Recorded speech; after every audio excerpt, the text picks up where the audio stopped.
कथा को आगे बढ़ाते हुए ध्यान दीजिएगा। कुछ समय बीता और इधर एक महामुनि है जिनको आज चिंता होने लगी। कौन है? विश्वामित्र महामुनि ज्ञानी। विश्वामित्र महामुनि ज्ञानी। राजत नयन चिंता व्यापी। राजत नयन चिंता व्यापी। हर दिन मरन निश्चर पापी। हर दिन मरन निश्चर पापी। विश्वामित्र महामुनि ज्ञानी। विश्वामित्र महामुनि ज्ञानी। बसहि विपिन शुभ आश्रम जानी। बसहि विपिन शुभ आश्रम जानी।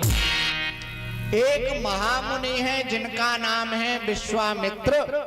विश्वामित्र महामुनि ज्ञानी और रहते कहाँ हैं? ध्यान दीजिए। बसहि विपिन शुभ आश्रम जाने स्थान कितना पवित्र है, शुभ आश्रम है। ध्यान दीजिएगा, स्थान का बड़ा महत्व होता है महाराज। यदि हम मंदिर में जाएं तो फिर पूजा करने का मन करता है कि भगवान की भक्ति ही। कथा सत्संग में भी ऐसा मन करता है कि भगवान की भक्ति करें, और गलती से जहाँ डीजे पे डांस है रोए वहां अगर चले जाओ तो बोलो जय सिया राम। अधिक हम नहीं कहेंगे। तो स्थान का बड़ा विशेष महत्व होता है। जैसी संगत वैसी रंगत, जैसा करोगे संग वैसा चढ़ेगा रंग। देखिए विश्वामित्र महामुनि है, महाज्ञानी है और स्थान भी बहुत पवित्र है। कहाँ रहते हैं? जंगलों में रहते हैं। बसहे विपिन और जंगलों में शुभ आश्रम जाने। आश्रम बड़ा पवित्र आश्रम है, लेकिन क्या हो रहा है? यज्ञ करते हैं। देखिए स्थान भी पवित्र है और व्यक्ति भी कोई साधारण नहीं, ज्ञानी नहीं, महामुनि है और महाज्ञानी है। लेकिन और देखिए कार्य भी कितना पवित्र है, स्थान भी पवित्र है और कार्य भी पवित्र है। करते क्या है? जप जोग पूजा पाठ रही। क्यों नहीं सफलता मिल रही महाराज? क्योंकि परिश्रम करे चाहे कोई भी जितना, कृपा के बिना काम चलता नहीं है। परिश्रम कोई चाहे कितना भी कर ले, लेकिन जब तक भगवान की कृपा नहीं होती तब तक काम बनता नहीं है। तो फिर देखो आज चिंता हो गई विश्वामित्र जी को।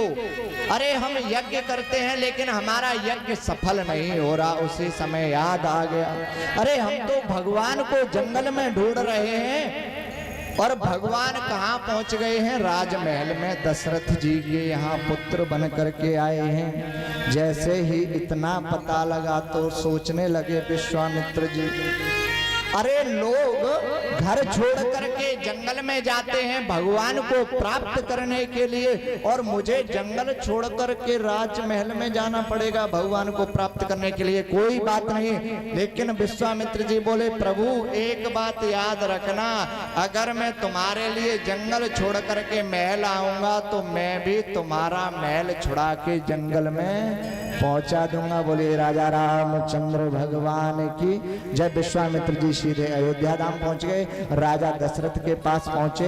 राजा दशरथ के पास पहुंचे, राजा ने बहुत स्वागत सत्कार किया और जिस सिंहासन पर महाराज दशरथ बैठते थे उसी सिंहासन पर विश्वामित्र जी को बिठा दिया। विश्वामित्र जी सोचने लगे मन ही मन, जय हो प्रभु।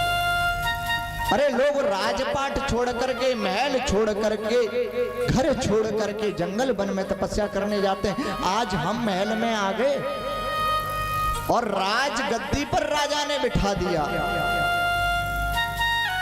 विश्वामित्र जी को चिंता क्यों हुई? किसी ने पूछा गोस्वामी तुलसीदास जी से, संत का काम चिंता करने का नहीं होता, संत तो भगवान का चिंतन करता है। लेकिन देखिए संत कब चिंता करता है?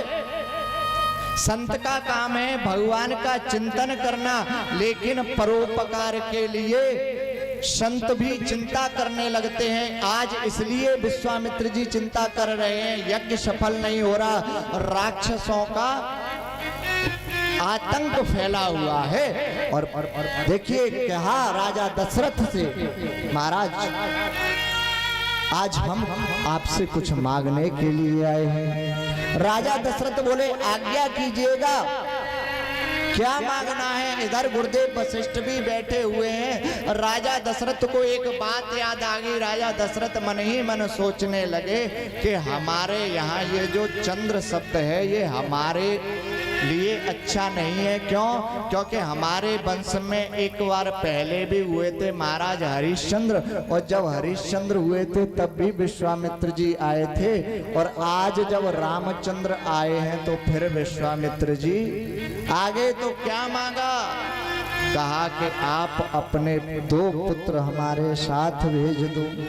कहते हैं विश्वामित्र जी असुर समूह सतावहि मोहि, मैं जाचन आयो नृप तोहि, अनुज समेत देहु रघुनाथा, निश्चर वध में हो सनाथा। अरे मुझे राक्षस परेशान करते हैं, रघुनाथ को मेरे साथ भेज दो जिससे मैं सनाथ हो जाऊं, राक्षसों का वध करते हैं। राजा दशरथ कहने लगे महाराज आप कहो तो सेना भेज दूं, आप कहो तो मैं चलूं। नहीं नहीं नहीं, विश्वामित्र जी बोले नहीं नहीं, आप नहीं। राजा